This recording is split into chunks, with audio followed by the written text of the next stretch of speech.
राजनाथ सिंह भी राहुल गांधी की हरकत से खफा दिखाई दिए। उन्होंने कहा कि कांग्रेस ने वंदे मातरम का अपमान किया। इससे देश भर में राहुल गांधी के खिलाफ नाराजगी है। इससे लोगों का ध्यान भटकाने के लिए राहुल ने यह सारा ड्रामा रचा।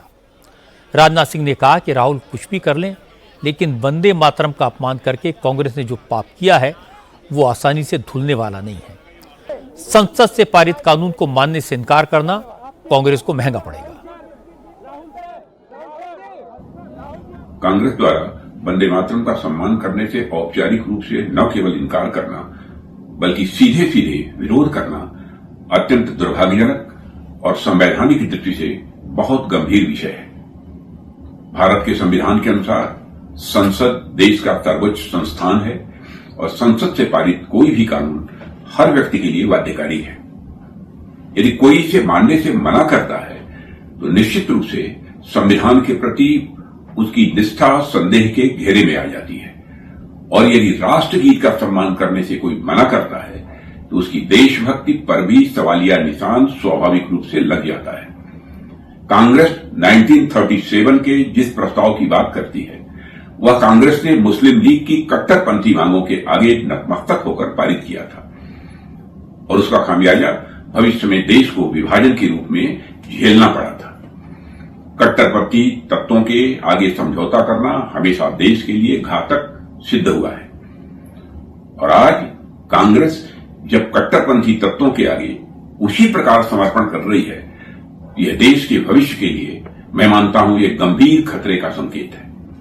मेरा यह भी मानना है कि कांग्रेस का यह निर्णय सर्वथा असंवैधानिक और निंदनीय है, साथ ही राजनीतिक दृष्टि से भविष्य में एक गंभीर संकट को पैदा करने वाला भी है। वंदे मातरम का विरोध करके कांग्रेस ने अपने नासमझी भरे खतरनाक इरादों को देश के सामने बता दिया है। बीजेपी के एक और बड़े नेता रविशंकर प्रसाद ने भी बताया कि जंतर मंतर के प्रोटेस्ट के दौरान हिंसा को लेकर किस किस लेवल पर जांच हो रही है, पुलिस ने कितनी एफआईआर दर्ज की है, सुप्रीम कोर्ट ने क्या आदेश दिया है। रविशंकर ने कहा कि राहुल को सब पता है, लेकिन वंदे मातरम के इशू पर कांग्रेस खिंच चुकी है, इसलिए राहुल गांधी लोगों का ध्यान भटकाने के लिए एक बार फिर स्टूडेंट्स के पीछे छुप रहे हैं।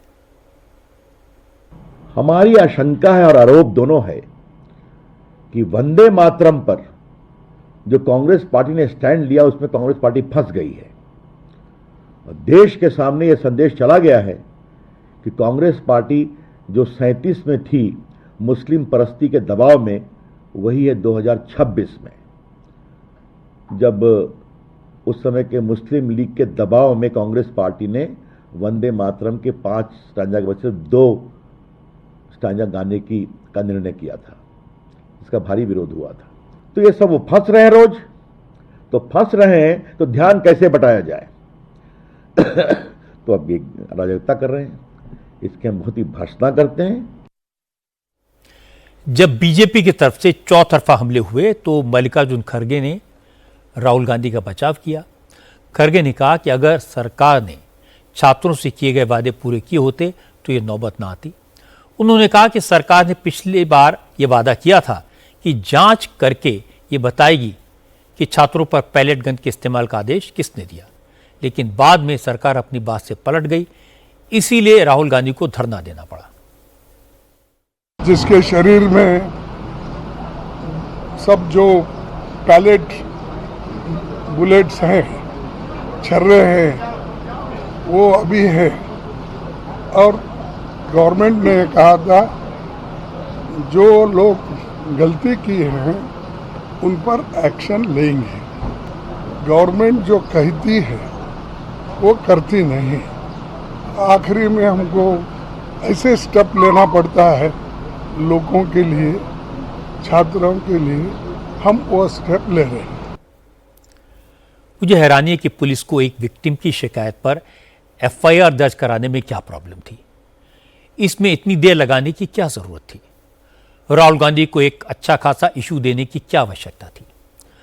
जंतर मंतर पर पैलेट गन का इस्तेमाल हुआ, जिसे छर्रे लगे वो राहुल गांधी के साथ कई बार दिखाई दिया।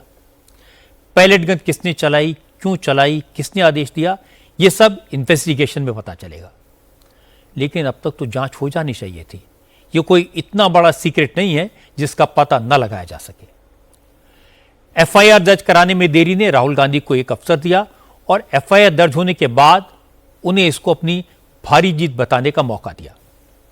ठीक उसी तरह जैसे सोनिया गांधी ने बीजेपी को वंदे मातरम का इशू थाली में परोस कर दे दिया।